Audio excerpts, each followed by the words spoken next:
Well, today, a stark raving lunatic called someone else a stark raving lunatic, which is one of the things you have to expect from a stark raving lunatic. Psychiatrists call it projection. Many people do it in small ways, but the farther gone you are, the more likely you are to always be accusing other people of bad things that you do or throwing negative labels at people that actually apply to you perfectly.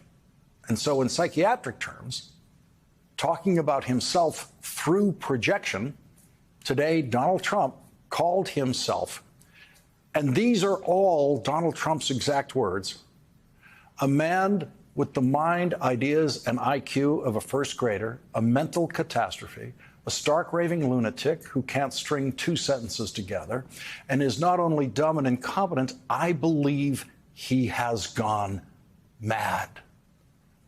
That is what Donald Trump thinks deep down in the darkness of what's left of his mind about himself. And psychiatrists have told us that's why he hurls that self-loathing language at other people. Projection is one of his defense mechanisms. The dozens of distinguished psychiatrists and mental health professionals who co-authored the book, The Dangerous Case of Donald Trump, 37 psychiatrists and mental health experts assess a president, have diagnosed Donald Trump's projection reflex, including in discussions on this program when those psychiatrists have joined us here. And Donald Trump's projection is so flawless, it is impossible to come up with a better description of Donald Trump than the one Donald Trump offers us through projection. A man with the mind, ideas, and IQ of a first grader, a mental catastrophe, a stark raving lunatic who can't string two sentences together, and is not only dumb and incompetent, I believe he has gone mad. No one self-diagnoses more accurately than Donald Trump.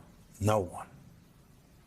What it takes to be a financial supporter of a stark raving lunatic like Donald Trump is something that social psychologists will be working on, no doubt, for the next several decades at least. I don't need anybody's money. It's nice. I don't need anybody's money. I'm using my own money. I'm not using the lobbyists. I'm not using donors. I don't care. I'm really rich. I'll show you that in a second. That was Donald Trump on the first day of his political career. And early in the campaign, Republican primary voters said one of the things that they absolutely loved about Donald Trump was that he didn't need any money to run for office, so he was incorruptible, obviously incorruptible because he's so rich. No individual in the history of American politics has taken more money from donors than Donald Trump. The truth always was Donald Trump was never rich enough to pay for a presidential campaign. And now Donald Trump does not think he's rich enough to pay for criminal defense lawyers. And so the people who he promised he would never ask for money, he now begs for money every day via email to pay for criminal defense lawyers for Donald Trump and his accused co-conspirators and others who have not yet been accused of any crimes. Donald Trump doesn't pay for anyone's lawyers, including his own. The most gullible political contributors in the history of the world pay for the Trump criminal defense team. But Donald Trump decides what that criminal defense team does and does not do.